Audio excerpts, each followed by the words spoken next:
नमस्कार दोस्तों, कैसे हो आप सभी और आज का दिन कैसा रहा आपका, ये मुझे बता दीजिए। चलिए आज कुछ नया पढ़ते हैं, मतलब नया क्या, मतलब पढ़ रहे हैं हम लोग एसिड बेस एंड साल्ट में। उसका दूसरा लेक्चर ये होने जा रहा है और एसिड हमने पूरा कवर कर लिया है, बेस हम पढ़ने जा रहे हैं, ठीक है। लेकिन 1 मिनट के लिए रिकैप क्या करते हैं, रैप अप कर देता हूँ। एसिड क्या होता है, स्वाद में खट्टा होता है, ब्लू लिटमस को रेड में कन्वर्ट करता है और जब भी इसको वाटर में डाला जाता है तो ये H+ आयन प्रोड्यूस करते हैं। इनकी दो बिरादरी होती है, एक स्ट्रॉन्ग वाला होता है, एक वीक एसिड होता है। स्ट्रॉन्ग एसिड का मतलब जो फास्ट रिएक्शन करे, जैसे sulphuric acid, sorry chloric acid, hydrochloric acid, sulphuric acid हो गया, नाइट्रिक एसिड हो गया। वीक में बोले जो बहुत कम रिएक्शन कर रहे होते हैं और इजीली अवेलेबल हो जाते हैं, एसिटिक एसिड, लैक्टिक एसिड, ये तमाम चीज़ें। कंसनट्रेटेड का मतलब होता है जो इंपॉर्टेंट इंग्रेडिएंट होता है, जैसे एसिड है तो एसिड की कंसनट्रेशन ज़्यादा है तो कंसनट्रेटेड हो गया। अगर एसिड की कंसनट्रेशन की जगह वाटर की कंसनट्रेशन ज़्यादा है तो ये कैसा हो गया, डाइल्यूट हो गया, ठीक है। एक सवाल है मेरा, अगर कंसनट्रेटेड सोल्यूशन है, कोई भी चीज़ का हो, कंसनट्रेटेड है, तो इसको अगर तुम्हें डाइल्यूट करना है तो क्या करोगे आप? सीधे सीधे आप क्या करोगे, वाटर इसमें ऐड कर दोगे। जैसे आप वाटर करोगे वो कंसनट्रेट से क्या हो जाएगा, डाइल्यूट हो जाएगा, समझ गए। बाकी ये लिटमस पेपर की इमेजेस हैं यहाँ पर, है ना। और उसके प्रॉपर्टीज़ के विषय में हमने पढ़ लिया था। प्रॉपर्टीज़ का मतलब होता है कि वो किसके साथ रिएक्शन करता है। तो देखो मैं आपको एक बहुत एग्जांपल ना बहुत आसान बताता हूँ।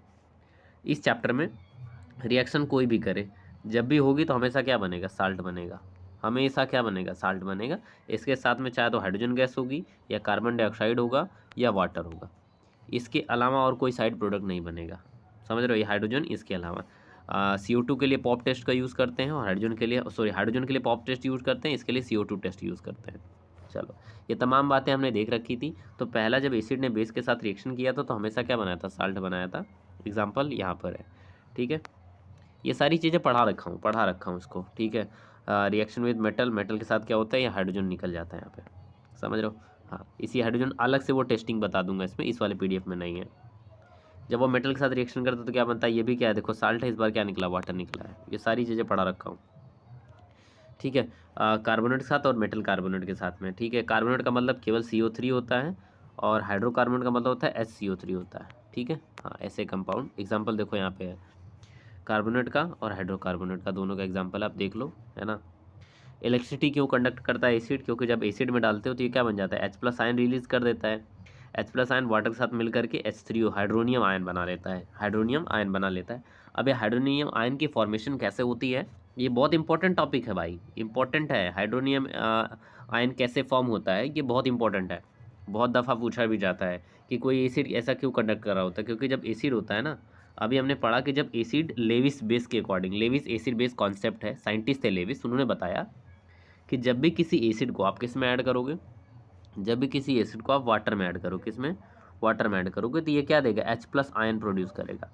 अब मुझे बताओ, दुनिया में हर चीज़ एग्जिस्ट करती है, वो उसके पास अपना कुछ मैटर होता है। मैटर का मतलब इसके अंदर इलेक्ट्रॉन, प्रोटॉन, न्यूट्रॉन होते हैं, तमाम चीज़ें होती हैं। तो ऐसे में जब इसके ये जो हाइड्रोजन है, इसके पास एक भी इलेक्ट्रॉन है, तो there is no possibility to exist hydrogen ion. तो ठीक है, तो हाइड्रोजन एग्जिस्ट करने की संभावना नहीं बनती है। तो इसी के लिए क्या करता है, ये बंदा जो है H+ जो हमारा निकला है वाटर, उसमें एसिड में से AH2O के पास जाता है। H2O ऐसे होता है, ऐसे होता है। इसके पास दो लोन पेयर होते हैं, क्योंकि ऑक्सीजन के सेल में कितने इलेक्ट्रॉन होते हैं, 6 इलेक्ट्रॉन होते हैं ना। तो देखो देखो, एक यहाँ पर है, एक यहाँ पर है, देखो सही है। अब देखो 3 यहाँ पर हो गए, 3 और ये 3 6 हो गए, मतलब 6 ऑक्सीजन के पास इलेक्ट्रॉन होते हैं। अब इसमें से एक किसके साथ शेयर कर दिया, एक किसके साथ शेयर कर दिया, लेकिन दो लोन पेयर बचे हुए हैं, तो यही वाला जाएगा, इससे मांगेगा, कहेगा ये तुम्हारे पास ये जो दोनों बचे हैं, इनमें से कोई एक दे दो मुझे, इनमें से कोई एक मुझे दे दो। तो पता है क्या करेगा, ऐसे करेगा, ऑक्सीजन यहाँ पर, हाइड्रोजन इस तरीके से और ये इस तरीके से, और यहाँ से ये हाइड्रोजन दे देगा। और ये कौन सा बॉन्ड है, डेटिव बॉन्ड है। कौन सा बॉन्ड है, डेटिव बॉन्ड है। अगर दोनों शेयर करते हैं, जब दोनों शेयर करते हैं तब इस तरीके का कोवेलेंट बॉन्ड बनता है, ठीक है। लेकिन ये नहीं बनेगा, है ना, क्योंकि ये डेटिव बॉन्ड है, कोऑर्डिनेट बॉन्ड है, ठीक है। चलो आगे बढ़ते हैं। स्ट्रेंथ की बात करें तो एसिड को हम लोग कैसे देखते हैं, है ना, तो उसके लिए हम लोग क्या करते हैं, pH स्केल का यूज़ करते हैं। क्या करते हैं, pH स्केल का यूज़ करते हैं।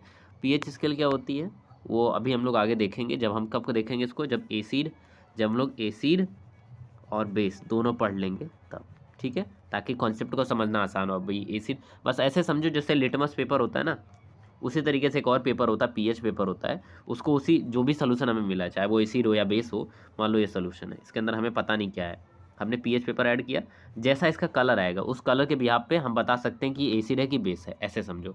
तो ये जो बताने का काम करता है, ये जो जिस पे ये देखते हैं हम लोग, ठीक है, जो नंबरिंग दी जाती है कि या एसिड है या बेस है, वो नंबर दिया जाता है, उसी नंबर को हम लोग क्या बोलते हैं, पीएच स्केल बोलते हैं। ये नंबर होता है 1 से लेकर के 14, ठीक है। हाँ, डेप्थ में आगे पढ़ेंगे। अब महत्वपूर्ण टॉपिक हम लोग बात कर रहे हैं यहाँ पर बेस। इस वीडियो का लेक्चर का हमारा टॉपिक रहा कि बेस। बेस क्या होता है? देखो, basically base are the bitter in the taste and soapy in touch, ठीक है। सो बेसिकली यहाँ पे कह रहा है कि भैया बेस जो होता है वो टेस्ट में थोड़ा सा कैसा होता है, बीटर माने कड़वा होता है थोड़ा, और सोपी मतलब साबुन जैसा होता है। इवन मैं आपको बता दूं, जो आप टूथपेस्ट यूज़ करते हो, जो आप सोप यूज़ करते हो, जो आप डिटर्जेंट यूज़ करते हो, ये सभी क्या है, बेस ही है। ये सभी क्या है, बेस है। जितने भी आप चीज़ें ज़्यादातर यूज़ करते हो वो सब आपका बेस होता है ना। तो बेसिकली जो बेस का स्वाद होता है वो कैसा होता है, कड़वा होता है, और ये थोड़ा साबुन टाइप में होता है ना। सीपरी मतलब इस तरीके से बोल सकते हैं। And they turn red litmus to blue. इसमें देखो ना, ये जो होता है एसिड क्या कर रहा था, वो रेड को सॉरी ब्लू को क्या कर रहा था, रेड कर रहा था। ये कौन काम कर रहा था, ये एसिड कर रहा था। लेकिन ये ब्लू को क्या कर देगा, सॉरी मतलब रेड को क्या कर देगा, ब्लू कर देगा। समझे? इसमें ना कन्फ्यूज़न बहुत होती है, याद करने में बहुत कन्फ्यूज़न होती है। तो एक चीज़ ध्यान रखो, बी फॉर बेस और बी फॉर ब्लू, मतलब टर्न होना चाहिए ब्लू में। तो जो टर्न ब्लू में होगा, जो टर्न ब्लू में होगा वो आपका क्या हो जाएगा, वो बेस हो जाएगा, ठीक है। मतलब लिटमस पेपर डालने पर जो ब्लू में कन्वर्ट हो तो बेस कहलाएगा, ऐसे समझो। बी फॉर ब्लू और बी फॉर बेस, तो मतलब बेस हमेशा ब्लू में कन्वर्ट होता है जब उसको लिटमस पेपर में ऐड किया जाता है। समझ गए? तो ब्लू का मतलब है कि पहले तो ब्लू रहा नहीं रहा होगा, तो पहले इसका मतलब ये रेड रहा होगा, तब तो ये ब्लू बनाना है कि नहीं। तो इसका मतलब है कि रेड लिटमस को जो ब्लू में कन्वर्ट कर दे उसे हम बोलते हैं base. And B for B for B for B for, तो जो बेस ब्लू में कन्वर्ट होता है। समझे? एक पे कॉन्सेप्ट बना लो, दोनों समझ में आ जाएगा, कन्फ्यूजन नहीं होगी। B for base, B for blue. जो बेस ब्लू में कन्वर्ट हो, मतलब ब्लू में कन्वर्ट हुआ, इसका मतलब है कि इससे पहले वो एसिड रहा हो, मतलब रेड रहा होगा, तभी तो ब्लू में हुआ है ना। तो रेड लिटमस को ब्लू में कन्वर्ट करता है तो क्या होता है, बेस होता है। समझ गए? हाँ। अब जैसे उसमें हमने देखा था कि एसिड दो प्रकार का होता है, मतलब अलग अलग तरीक़ों से बता सकते हैं कि हाँ स्ट्रॉन्ग एसिड है, तो इसी तरीके से यहाँ पर भी स्ट्रॉन्ग बेस है और वीक एसिड, वीक बेस है, ठीक है। स्ट्रॉन्ग बेस का मतलब कि बहुत तेज़ी के साथ क्या कर लें, सब रिएक्शन कर लें, और वीक का मतलब होता है जो बहुत स्लो रिएक्शन करे, क्या करे, बहुत स्लो रिएक्शन करे। जैसे सोडियम हाइड्रोक्साइड है, पोटेशियम हाइड्रोक्साइड है, कैल्शियम हाइड्रोक्साइड है, ठीक है। ये इजीली अवेलेबल हैं, ये सभी जो है कि लैब में आपको देखने को मिल जाते हैं, है ना। कोई मुश्किल नहीं है, लैब में जाओगे देख लोगे आप, ठीक है। हाँ, वीक का मतलब होता है जो बहुत कम रिएक्शन करें। अच्छा, एक और तरीका यहाँ पर भी है, लेविस का कॉन्सेप्ट जो मैं यहाँ पे बता रहा हूँ, कि जैसे हमने कहा था कि एसिड को अगर आप बेस वाटर में डालो, किसमें, वाटर में डालोगे तो ये H+ देता है। उसी तरीके से जब बेस को आप वाटर में डालोगे, तो बेस को जब आप वाटर में डालोगे, ठीक है, चलो मान लो वाटर लिख देता हूँ, वाटर में डालोगे तो ये OH- देगा। अगर ये OH- दिया तो ये क्या है, बेस हो जाएगा, है ना। ये कॉन्सेप्ट और ये कॉन्सेप्ट मान लो, एक सेकेंड, हाँ देखो,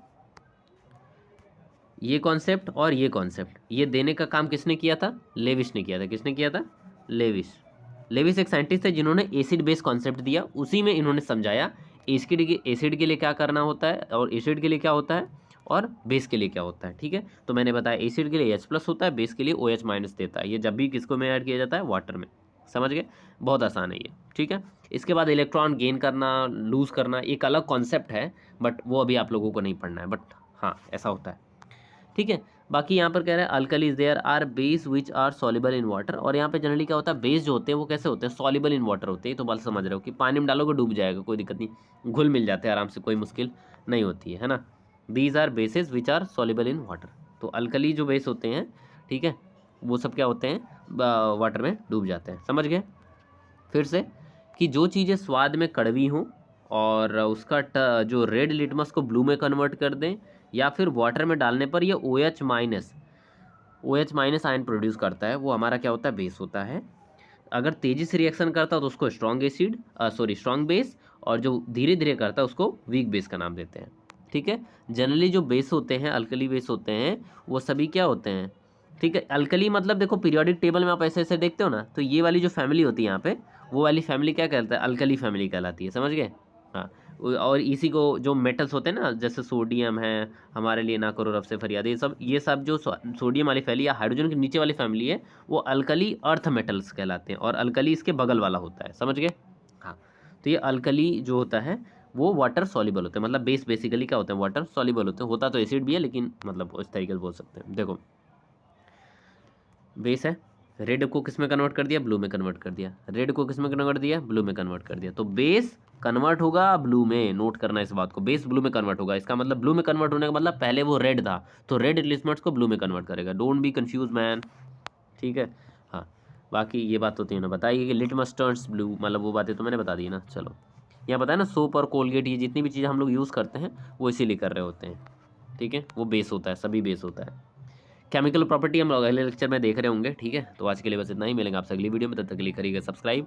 हाँ, जाते जाते आपको एक मस्त बात बता देता हूँ, आपको पता है, आपको 2000, एक सेकंड, बहुत बवाल बात बता रहा हूँ, देखो 2018 मतलब 2018, 2019 और 2022 बाबू, इसका जो बोर्ड की कॉपी है, मैथ की और साइंस की, दोनों कॉपी दिला दूंगा मैं आपको, कोई टेंशन की बात नहीं, एकदम ओरिजिनल कॉपी भाई, कोई फेक फाक वाली बात नहीं है, ठीक है, ओरिजिनल कॉपी दूंगा, ठीक है। वो मैं आपको मिलेगी @99, @99, या फिर साइंस बंडल आप खरीद सकते हो @299 में। इसमें क्या होता है, आप कमेंट सेक्शन में जाओ, वहाँ पर मैंने लिखा है साइंस बंडल में क्या मिलेगा, और अगर कॉपी चाहिए, केवल बोर्ड की कॉपी चाहिए, तो वो 99 में मिल जाएगा, समझ गए। चलो, आज के लिए बस इतना ही, मिलेगा आपसे कल, तब तक के लिए दीजिए मुझे इजाज़त, बाय बाय दोस्तों।